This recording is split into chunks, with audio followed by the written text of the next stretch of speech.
The dramatic trial of Kyle Rittenhouse is coming to a close. The prosecutor made his final arguments yesterday, and as with most of the prosecutor's tactics, these closing remarks left a lot of people scratching their heads.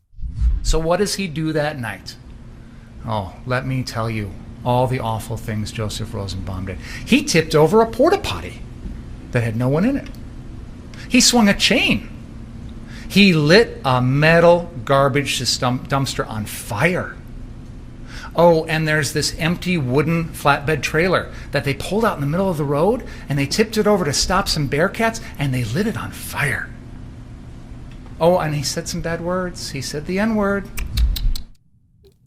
Is that all he did? He just destroyed a bunch of stuff and then set a bunch of stuff on fire and then tipped over a truck after he repeatedly raped kids and threatened to kill Kyle Rittenhouse and then tried to kill Kyle Rittenhouse, which is the very act that prompted Kyle to defend himself. That's all he did.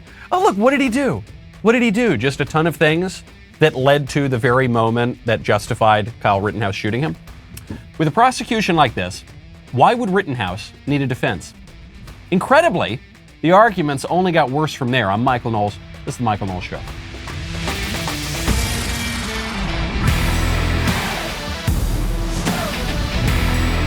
Welcome back to the show. My favorite comment yesterday from Robert Roodhouse, who said, Michael, Jen Psaki's words merely lacked economy. She should have left it at, Joe Biden doesn't spend much time thinking.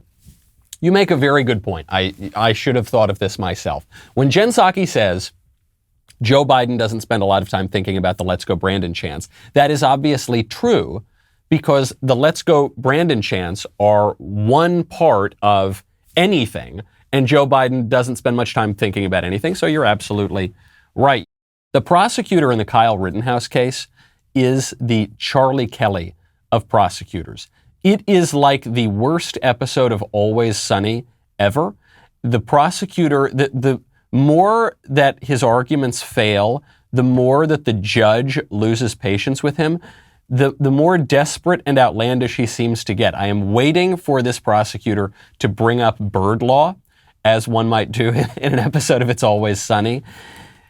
One of the final closing arguments that the prosecutor made is that if you arm yourself, if you exercise your Second Amendment right to keep and bear arms, you paradoxically lose the right to self-defense. He brought his AR-15. That's why he's got to come up with this cockamamie theory that Joseph Rosenbaum was not only going to take the gun, but take it and then turn it on the defendant. And the defendant actually told you that he thought Joseph Rosenbaum was going to take that gun and not only kill him, but kill other people, which is really ironic considering the defendant is the one who killed people in this case and the only one. But putting that aside, they have to convince you that Joseph Rosenbaum was going to take that gun and use it on the defendant because they know you can't claim self-defense against an unarmed man like this. You lose the right to self-defense when you're the one who brought the gun, when you're the one creating the danger. So that is simply not true. that is completely, that has no basis in the law or in history or in common sense. You can't lose your right to self-defense if you are defending yourself, if you're arming yourself to defend yourself. Then you don't have a right to self-defense. And furthermore, if the prosecutor's claim is that Kyle Rittenhouse had no reason to believe that Joseph Rosenbaum, this dead child rapist, obviously he wasn't dead at the time, but he was a child rapist at the time, and what he did do at the time is threatened to kill Kyle Rittenhouse. So the prosecutor is saying this is a cockamamie, crazy theory that he pulled out of thin air, that he was afraid that Joseph Rosenbaum was going to kill him. He literally threatened to do that. He actually said, I am going to kill you guys if I see you out tonight. And then he tried to, and then he got killed for his trouble. That's what happens. That's called self-defense.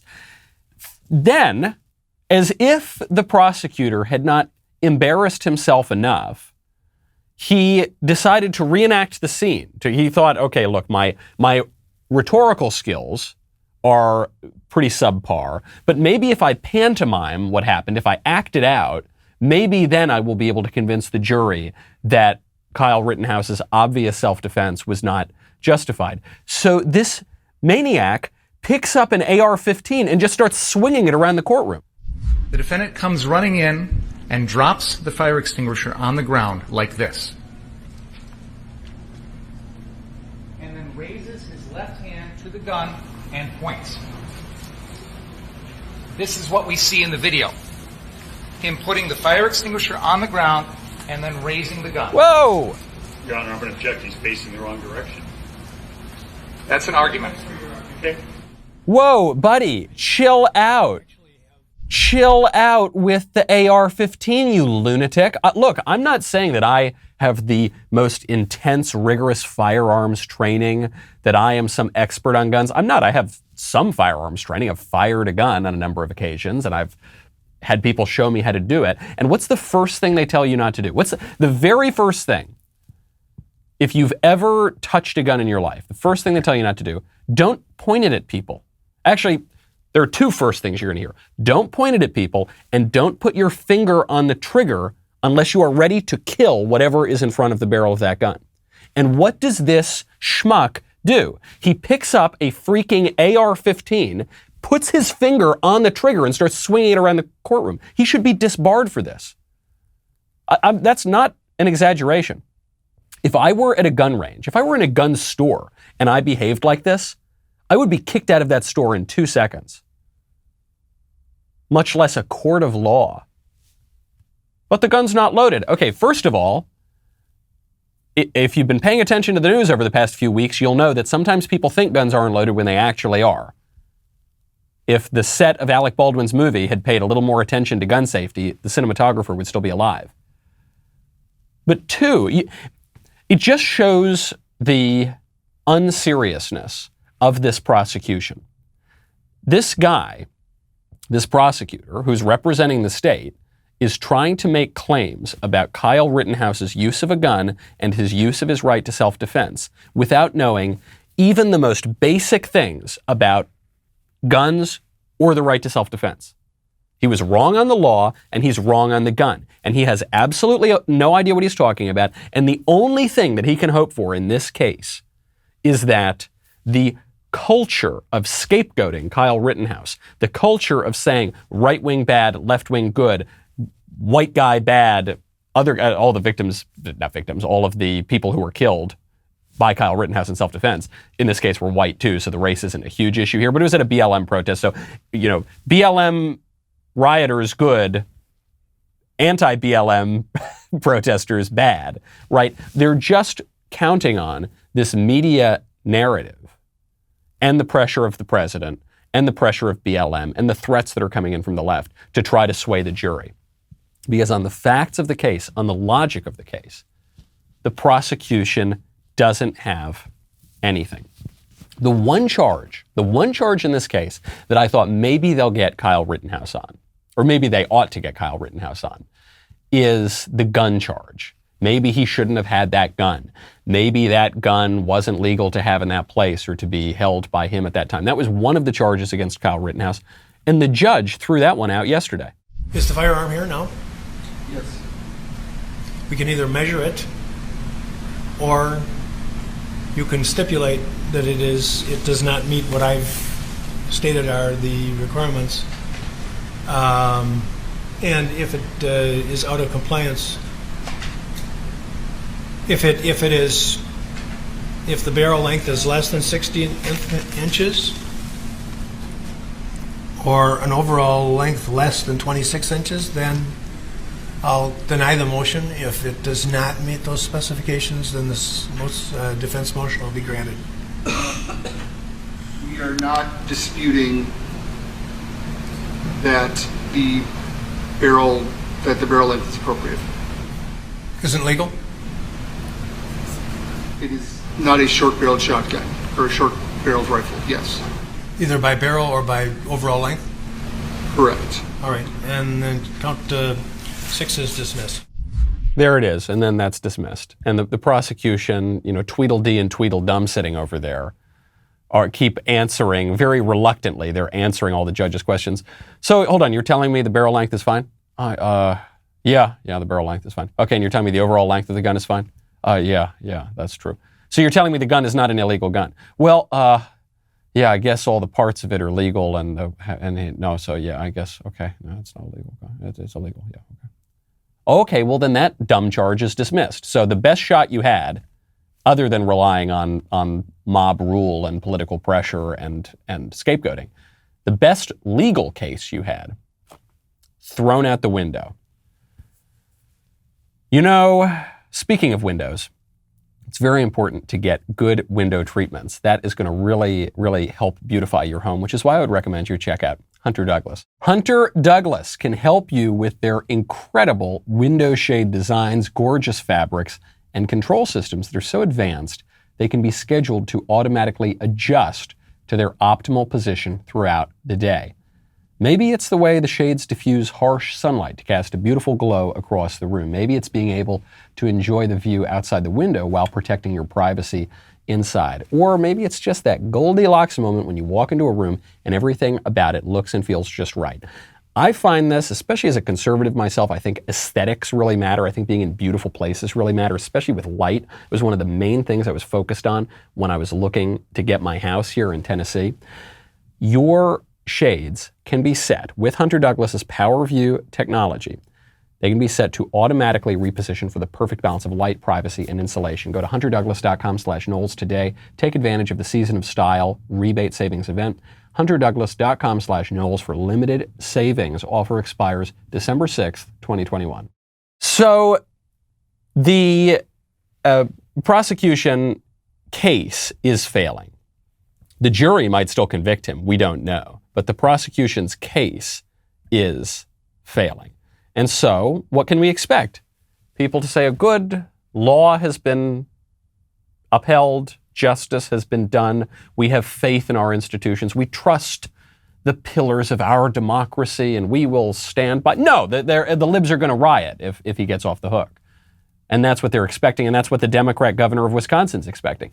The Democrat governor of Wisconsin, Tony Evers, has placed 500 Wisconsin National Guard troops on standby in Kenosha for the expected verdict in the Rittenhouse case because he's concerned about violence. Is he concerned about violence from Trump supporters? No. From white supremacists who don't really exist? No. From the insurrectionist right-winger? No, it's from the libs who torched the country and rioted and committed murder and were arsons and started all of this madness in the first place. How did the Kyle Rittenhouse case even happen? The Kyle Rittenhouse case happened because a degenerate criminal named Jacob Blake went into a home, sexually assaulted a woman, and then drove off with a van full of her kids, or tried to drive off in a van full of her kids. And before he could do that, he resisted arrest a bunch of times. And finally, before he got in that car with a weapon in there, a cop shot him.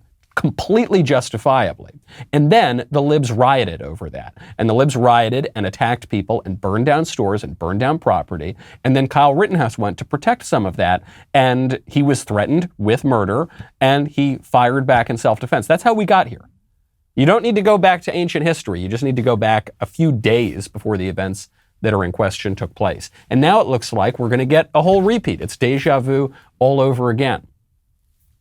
And it's not the right-wing insurrectionist people. You know, when the libs, I guess they still say this, when they said that the January 6th Capitol Hill riot, when they said that was the worst insurrection in our country in history, or it was the worst attack on Washington since 1812, or it was whatever, they were not only wrong, they were perfectly wrong.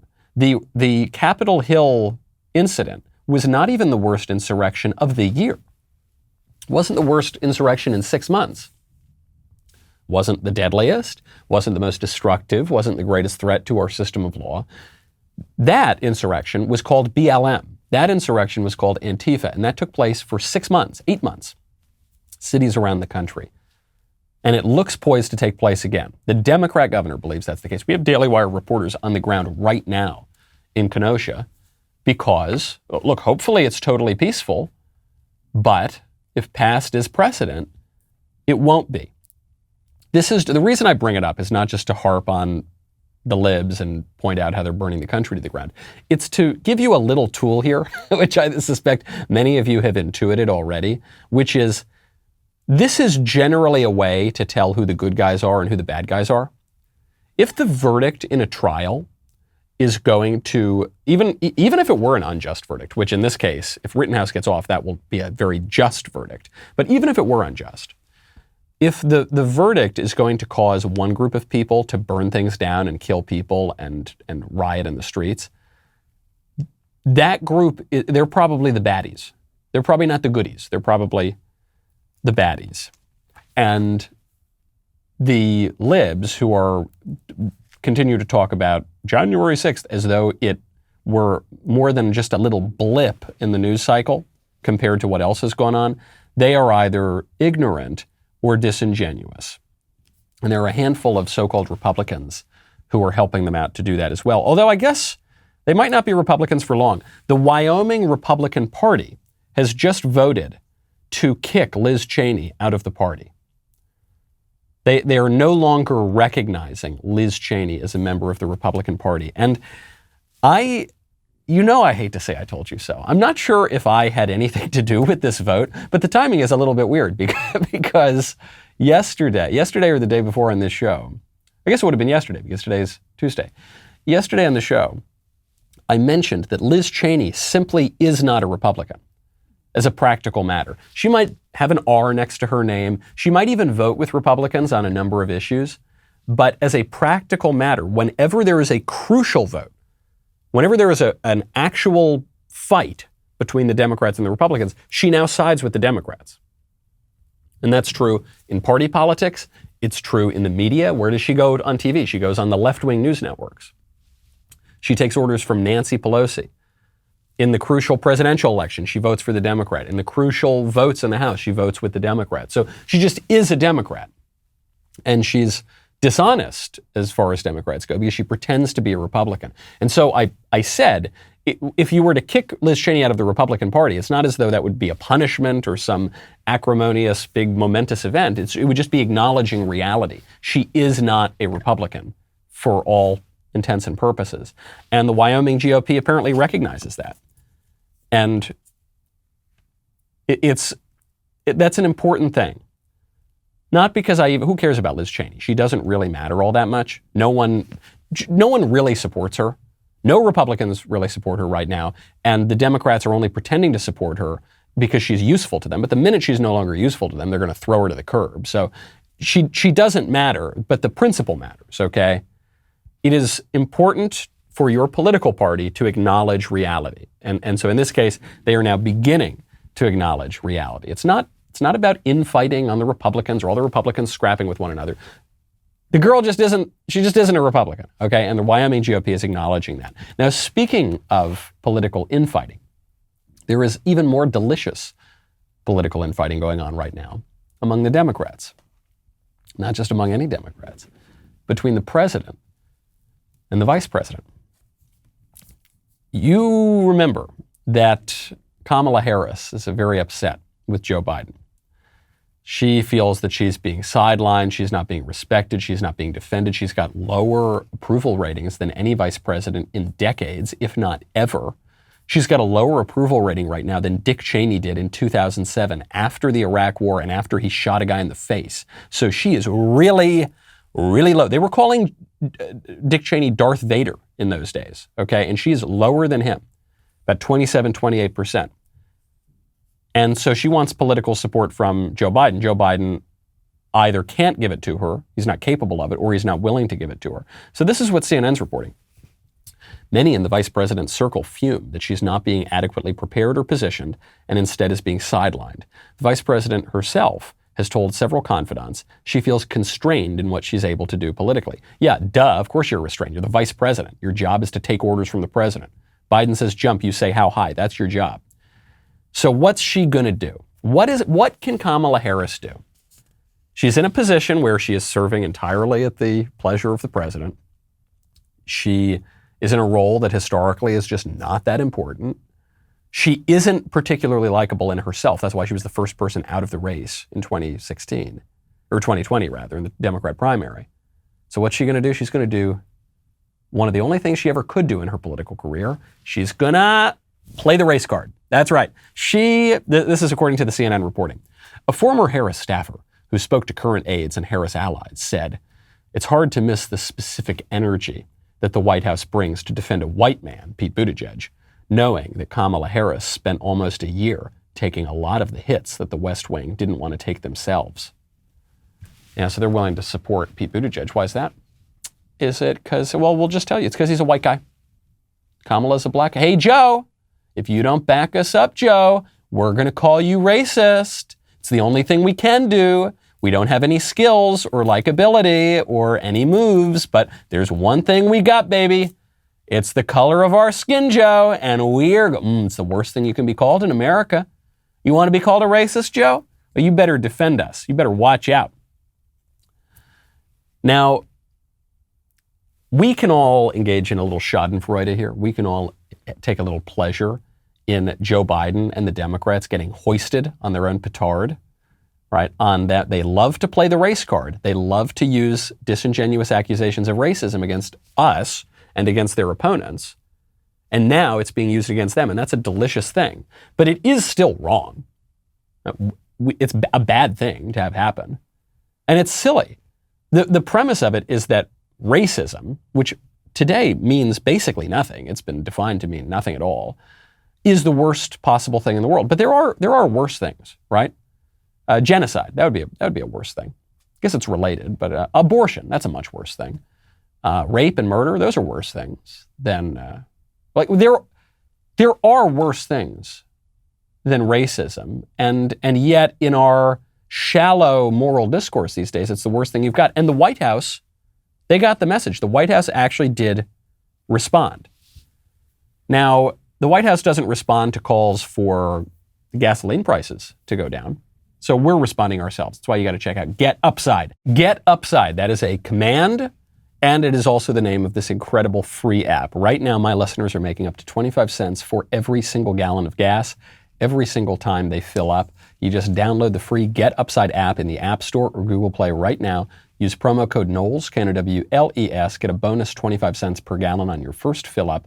That is up to 50 cents cash back. Do not pay full price at the pump anymore. Get cash back using Get Upside. Just download the app for free. Use promo code Knowles, K-N-O-W-L-E-S, get up to 50 cents per gallon cash back on your first tank. Some people who drive a lot are making as much as $200 to $300 per month. There is no cash. There is no catch. There is a lot of cash. The cash gets added right to your bank account. Okay, it's super easy. You can have it go straight to your bank account, or if you prefer, PayPal or an e-gift card for Amazon and other brands. Download the free Get Upside app and use promo code Knowles, K-N-O-W-L-E-S, to get up to 50 cents per gallon cash back on your first tank with code Knowles. It is no secret that the left is going to force compliance with their radical agenda across the board, whether it's the media lying to push their gun control narrative over the course of the Rittenhouse trial, whether it's the federal government's attempt to enforce vaccine mandates on employers. It is becoming clear that compliance, getting you to kneel to them, is the goal.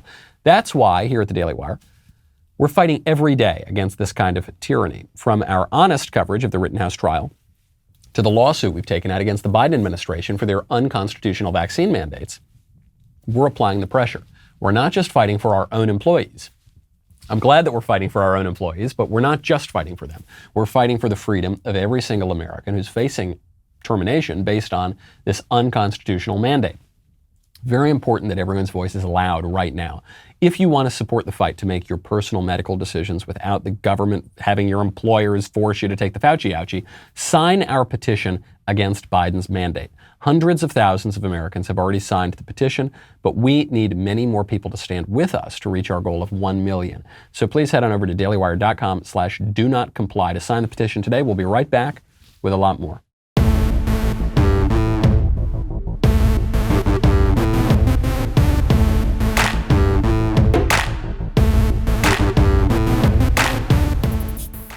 Kamala Harris has been whining for a long time, and her approval ratings are plummeting. So she made one complaint that the White House had to respond to. She, through back channels, through leaks, through allies of friends of associates, said that Joe Biden's a racist. He defends Buttigieg more than he defends me. He's a big racist. Gosh, sure would be a shame if the VP had to call Joe Biden a racist and then all of a sudden the White House responds. But listen to how they respond. Quote, this is from Jen Psaki, White House press secretary. Quote, for anyone who needs to hear it, the vice president is not only a vital partner to the president of the United States, but a bold leader who has taken on key important challenges facing the country, from voting rights to addressing root causes of migration to expanding broadband. Oh, rare, rare. That is, hell hath no fury, like a press secretary who is defending her man, who is facing criticism from the vice president. It sounds, look, this is such a beautifully crafted tweet. I have got to hand it to Jen Psaki. We occasionally make fun of Jen Psaki for not being as good at her job as her predecessor was, but this was a really well-written tweet. It kind of broadly looks like she's defending Kamala Harris, but every line, every syllable is attacking Kamala Harris. For anyone who needs to hear it, right? She's saying, I don't want to send this tweet. You guys are making me send this tweet. I hate it. I'm doing it grudgingly. The VP is not only a vital partner, not a good partner, not an excellent partner, not a wonderful, good, terrific, good for the country partner. No, vital. Vital meaning alive. She's not only does she have a pulse, but she's a bold leader. Again, not a good leader, not an impressive leader, not an accomplished leader. Bold, and she is bold. You're pretty bold if you're the vice president and you're going to accuse your boss of racism. The guy who picked you, a woman of color. Of color, that's right, that's the magic card. And that's the only reason she was picked. Joe Biden actually admitted that. He said, I'm going to pick a black woman. And then he had two choices. He had three choices. He had Kamala Harris, who is awful and unlikable and the first person out of the primary. He had Karen Bass, who's literally a communist, Congresswoman Karen Bass. And he had Susan Rice, who was the fall man for Benghazi. So the latter two he couldn't pick. So he was stuck with Kamala Harris. A bold leader, okay, who has taken on key important challenges facing the country, from voting rights. Voting, what does that even mean? Nothing's really a big deal with voting rights, right? No one's right to vote is really threatened, and in as much as the right to vote is threatened, the Democrats are losing on that, right? Because the Republican voter integrity measures are going into a place. So either a nothing burger or a failure. To addressing the root causes of migration. Well, we've got the worst migration crisis possibly in our history going on right now. So that total failure. To expanding broadband. That's the twist of the knife. If it weren't obvious before, and I think it was, Joe Biden and Kamala Harris detest one another. They don't like each other. Don't forget, Kamala Harris's high point of her presidential campaign was when she, like this, accused Joe Biden of being a racist and saying that Joe Biden was trying to segregate schools when she was a kid, or it was some kind of nonsense. Right? There is no love lost between these people. But they have to stick together. This is their bed, and they have made it. Kamala Harris knows a thing or two about this in politics. When you make your bed, you have to lie in it. And in this case, Kamala Harris made herself into the token candidate. From day one, she was going to be the token candidate. I'm going to make race the central issue of my campaign, and I'm going to accuse my strongest opponents of racism. And Joe Biden launched his campaign by saying Donald Trump's a racist. That was the first thing he said in the campaign, and I'm not going to be a racist. So he had to prove that by picking at least a black person, if not a black woman, to get even more intersectional points. And now they're stuck together.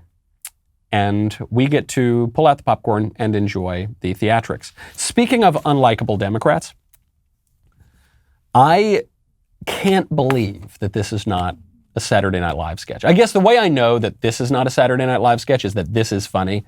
We have a twice failed Democrat from Texas now announcing a third run. He ran for Senate and lost. He ran for president and really lost. And now what happens when you lose twice? You run a third time for a completely different office. Ladies and gentlemen, I give you Beto for governor of Texas. I'm running for governor, and I want to tell you why. This past February, when the electricity grid failed, and millions of our fellow Texans were without power, which meant that the lights wouldn't turn on, the heat wouldn't run, and pretty soon their pipes froze and the water stopped flowing, they were abandoned by those who were elected to serve and look out for them. It's a symptom of a much larger problem that we have in Texas right now. Those in positions of public trust have stopped listening to, serving, and paying attention to, and trusting the people of Texas. And so they're not focused on the things that we really want them to do, like making sure that we have a functioning electricity grid, or that we're creating the best jobs in America right here in Texas, or that we have world-class schools, or that we make progress on the things that most of us actually agree on, like expanding Medicaid or legalizing marijuana. So guys, look, bros, I just really want to be a politician, all right? I'm just going to put my cards on the table. This guy is more Matthew McConaughey than Matthew McConaughey. You know, people said Matthew McConaughey is going to run for governor. He sort of is. It's like Matthew McConaughey without the intelligence or virtue or charisma. Then you get Beto O'Rourke. And so he's running because he just really wants to be a politician. And it's very easy to make fun of Beto. He is probably the most easily mockable politician alive. I'm trying to think of one someone said that Beto is like the Democrat Jeb. Not even close. Jeb is like Alexander the Great compared to Beto O'Rourke, okay? Jeb is Charlemagne compared to Beto O'Rourke.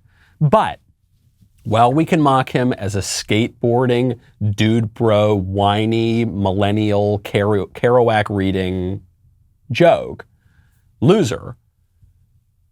I wouldn't count him out. I wouldn't. I'm urging caution. Do not count Beto out. He's a joke whose high point of his presidential campaign was when he said, hell yeah, I'm going to take your AR-15s. Yeah, man. Yeah, wouldn't it be cool? What if the color that you see as green, I see as blue? You know, he's just like, his lines just come out of freshman philosophy seminars. But persistence can pay off. Okay, we talked about this yesterday on the show, the power of persistence. Democrats are nothing if not persistent. Jon Ossoff ran for Congress in Georgia. He was a joke. He was a very silly candidate that the Democrats, and especially people in Hollywood, dumped about $1 bazillion into, and then he lost, and we all laughed at him, and he even looked like Beto, and he kind of talked like Beto, and you know what he is now? He's Senator Ossoff, because he loses until he wins, right? They are just persistent. Stacey Abrams loses the Georgia governor's race. If you asked a lot of people in Georgia right now who's the governor, they would probably tell you Stacey Abrams. Because she's so persistent. She tried to be vice president. I'm sure she's going to run again. She's going to run for 1 million other offices until she wins. Richard Nixon, actually, he's one of ours who did this. Richard Nixon had the presidential race stolen from him in 1960, and he keeps running, runs, and then he wins. Do not count out. It's not enough for Republicans to just pass the law, get the decision from the judge, sign the executive order, and then say we've solved it. No, you've got to keep up that persistence. I can't believe we have to learn anything from Beto O'Rourke, but we might. And speaking of persistence, President Trump is dominating the 2024 Republican presidential field. A lot of us are talking about who should the candidate be in 2024. A lot of people are talking up Ron DeSantis. A lot of people would mention Ted Cruz. He was basically the number 2 guy in 2016.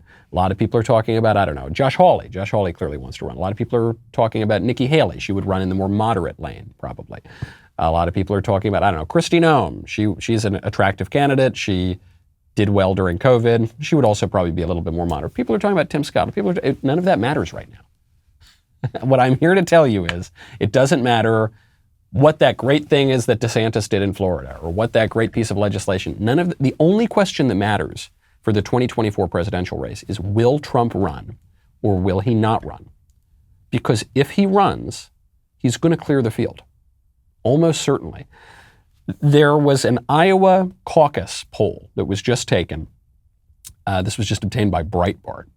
The survey from pollster Rick Shafton's Neighborhood Research and Media shows that Trump right now is polling at 56%. Significantly more than half the voters in the Iowa caucus poll are on Trump's side. Okay, do you know who the number 2 was? The number 2 is Ron DeSantis. Do you know what his number was? 12.3%. 12.3. Trump is beating DeSantis, the number 2 guy, by more than 40 percentage points. After that, you've got Kristi Noem, 2.1%. After that, you've got Ted Cruz, Pompeo, other people who are Pompeo, I forgot, is obviously looking to run. 20.8% are undecided. But it doesn't matter how many people are undecided. More than half the voters are with Trump. So it's not as though, well, with some good messaging and positioning, maybe Ron DeSantis or somebody could. No. I mean, right now, Trump is just dominating this field. And how did he do that? One, he's a kind of singular political figure, but two, he's persistent. He just won't let up. The guy has been running for president again ever since the ballots came into Georgia and Wisconsin at 3 o'clock in the morning on election night 2020. And it reminds you, a lot of the GOP positioning right now is moot. The question that the Republicans have to answer is not, do I like DeSantis more or Cruz more or Kristi Noem more or Pompeo more or whatever. The question Republicans have to answer is, do we want Trump again or not? If you do, done. Your campaign's ready to go. If you don't, you've got to find a way to communicate that in such a way that Trump doesn't run. Because even if you don't want Trump, if Trump runs, I think the primary is basically over. Plus, who cares? Who cares who gets the Republican nomination for president? Who cares even who gets the Democrat nomination for president? We all know who's really running the country. Come on. Who is the most powerful politician in the country and therefore in the world? 5 letters preceded by one title, Dr.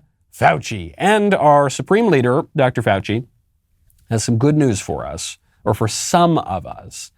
In his beneficence, in his magnanimity, Dr. Fauci is going to permit some of us to celebrate Thanksgiving and Christmas this year. If you get vaccinated and your family's vaccinated, you can feel good about enjoying a typical Thanksgiving, Christmas with your family and close friends. We unfortunately still have a dynamics of infection in the community of about 70,000 new cases per day. So when you go to indoor congregate settings, go the extra mile, be safe, wear a mask. But when you're with your family at home, goodness, enjoy it with your parents, your children, your grandparents. There's no reason not to do that. This will end, Bill. We are not going to be going through this indefinitely. How quickly we get to the end depends on us. How well we vaccinate, how well we get boosted, and how well we do the kinds of things to protect ourselves. Thank you, Dr. Fauci. Thank you for telling me that I am permitted to have Thanksgiving and Christmas with my close family and friends. Not with anybody, because you can't invite your coworkers, all right? You can't have, I'm not talking about a 12-person table, but, close people if you're vaccinated. But what does it mean to be, well, you ought to be vaccinated and boosted. Okay, and you've got the other occasions you do need to wear your mask because this is going to end. Don't worry, Dr. Fauci's promising you this is going to end very soon if you comply. If it depends on you, okay, you naughty little Americans. If you don't comply, it's going to go on longer. It's going to maybe seem indefinite. It's going to end 15 days. It's just 15 more days, guys, okay? But you've got to wear the mask. Now you've got to social distance. Now you've got to take the vax. Now you've got to take the other vax. Then you've got to take the booster. Then you got just one more thing, you sheep. Then you can go back to normal. You got to get another booster again. Speaking of the Rona, speaking of coronavirus, because a lot of people don't want to listen to Fauci and don't want to wear the masks forever and don't want to take the 17th booster shot. And even now, I fly on airlines constantly. Every few days, I've been on a flight for the past 2 months, especially. I was on 2 flights yesterday, actually, to and from Los Angeles. And I'm noticing they don't really enforce the mask thing anymore. And I'm not sure if it's because the airlines don't want to do it, or I think it's just because people aren't going to do it. And so the ruling class only has so much power. If we all just said no, they would be helpless. Right? And so they do have to calibrate their rule to what we're willing to tolerate. Right? That is why Dr. Fauci initially said, I don't know if you can have Christmas and Thanksgiving. And then there was a big pushback and he said, oh, never mind. I never said that. What do you know? You can have it. Just get 17 more boosters. Get this, and it's a bit of a negotiation. So because people are sick of this nonsense, the ruling class is pulling out all the stops, the entertainment, the media, Saturday Night Live. They ran, I guess, what's supposed to be a comedy sketch about a flap between Big Bird and Ted Cruz, the Muppets and Sesame Street, insisting that everyone take a bunch of vaccines. Ted Cruz said, make your own medical decisions and don't listen to a puppet bird. And Joe Rogan, too, was in this. Just take a listen. Tell me if you can identify the comedy.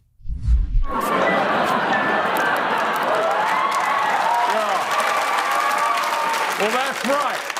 I used to host Fear Factor, and now doctors fear me. Can you help me, Joe? Oh, sure thing, Big Bird. You see, I took Carlos Mencia down. I could take COVID. Here's some zinc, and ayahuasca, and some horse medicine. Well, why would a bird take horse medicine? I'm a human, and I took horse medicine. And I'm speaking of things that are horse-like. Today's two sponsors are the letters S and D, as in I can S my own D. What? What was the joke? There was some laugh. I mean, I wonder if it was laugh track or if it was the actual studio audience or maybe some combination. But even with that, even with a studio audience and potentially a laugh track, a bunch of those lines didn't even land. I don't even know what the joke was. Was the joke that Joe Rogan took some kooky witch doctor medicine for COVID that wouldn't work? Joe Rogan recovered from the coronavirus in like 5 hours. Is the joke is that he took horse medicine? He didn't take horse medicine, though. Is the joke that Joe Rogan is some fringe lunatic, but Dr. Fauci, Dr. Fauci is now Viceroy and Vickers, through Big Bird and other representatives of the ruling class, that they are somehow serious and respected and popular? I don't think they are. I think Joe Rogan is one of the most popular communicators and broadcasters in the world, and Dr. Fauci is the butt of everyone's jokes. Is the joke that the people who are questioning the regime and questioning Joe Biden, for instance, are fringe and weird and radical, and Biden is really popular? No, Biden's approval rating is about as low as it gets. What is it, 37, 38%? What's the joke? The joke would be, like, what comedy used to do is speak truth to power, right? What comedy used to do is juxtapose incongruous things, and it would be funny and you would laugh at that which is ridiculous. But in this case, what is ridiculous is not the fringe clown. It's not the Joe Rogan. What's ridiculous is the ruling class. And Saturday Night Live, far from being a critic of the ruling class, is part of it. And it's an extension of it, and it's part of the propaganda outlet. And so it's just not funny. It's just not funny. And SNL has been hit or miss for an extremely long time. Really hasn't been funny since Norm Macdonald left the show, but it's had its moments. This is a real low point, and they're not going to figure it out until they break away from the ruling class. But unfortunately, it's the kind of the ruling class that's propping up these old, desiccated establishment institutions, like the establishment media and like even Saturday Night Live. Speaking of tone deafness, Donna Brazile, former head of the DNC, was just on George Stephanopoulos' show. George Stephanopoulos, the former communications director for Bill Clinton. And they were on ABC, and they're both pretending to be journalists. And Donna Brazile was asked about inflation. And this is a really tough issue. It's plaguing Biden's approval numbers, and it's really hitting Americans of all classes, of all races, everywhere. And to his credit, Stephanopoulos says, what are people supposed to do about inflation? Donna Brazile says, I don't know, clip some coupons. Inflation has been going up for the last 3 years. I go to Safeway. Come on, I go, Donna. look. Not 6%. You gotta be smart when you go out and shop today. Okay, whether you're looking for Jiffy cornbread, which used to be $3 for $1, and it went up to 87 cents, or if you're buying gas, and if you buy it in the inner city, it's 10 cents more than if you go out just further out. Well, George, is that the Democratic slogan? No. We're going to raise your prices, but be smart about it. It could be a little bit less. You mentioned Mary Pat. You mentioned Mary Pat. I'm just telling you my experience of shopping. You got to be a smart shopper. You got to be a smart shopper. Look, if you go into the inner city, gas is going to be 10 cents more, okay? And if you go to California, it's going to be $7 a gallon. So, just clip some coupons. Just be a smart shopper. This is tone deaf. That's the real problem for the SNL writers, is that they're tone deaf. And if you want to write comedy, if you want to write music, if you want to create any cultural product, you need to be able to hear the tone of the people. You need to be able to hear the tenor of the conversation, what's actually going on. But these guys are so stuck in their echo chambers that Donna Brazile says, oh yeah, okay, pancake mix is 20 cents more per box. Whatever. What, you poor people can't afford that? Just be a smart shopper. Come on, when you have Whole Foods deliver to your Georgetown penthouse, just order in bulk so that you can save a little bit on the quantity. Just be a smart shopper. And Chris Christie quite rightly says, if Democrats want to run on that, please do. That is not going to resound for the American people. Really weak arguments that they're making, from the Rittenhouse case all the way to electoral politics. What they're hoping for is that they have such a structural advantage that it won't matter if their arguments don't make any sense at all. I'm Michael Knowles. This is The Michael Knowles Show. See you tomorrow.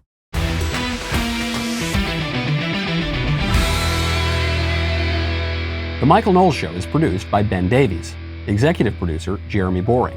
Our technical director is Austin Stevens. Supervising producer, Mathis Glover. Production manager, Pavel Vidovsky.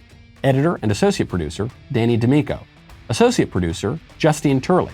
Audio mixer, Mike Coromina. And hair and makeup by Cherokee Hart. The Michael Knowles Show is a Daily Wire production. Copyright Daily Wire 2021. On the Matt Walsh Show, we talk about the things that matter, real issues that affect you, your family, our country, not just politics, but culture, faith, current events, all the fundamentals. If they matter to you, come check out the show.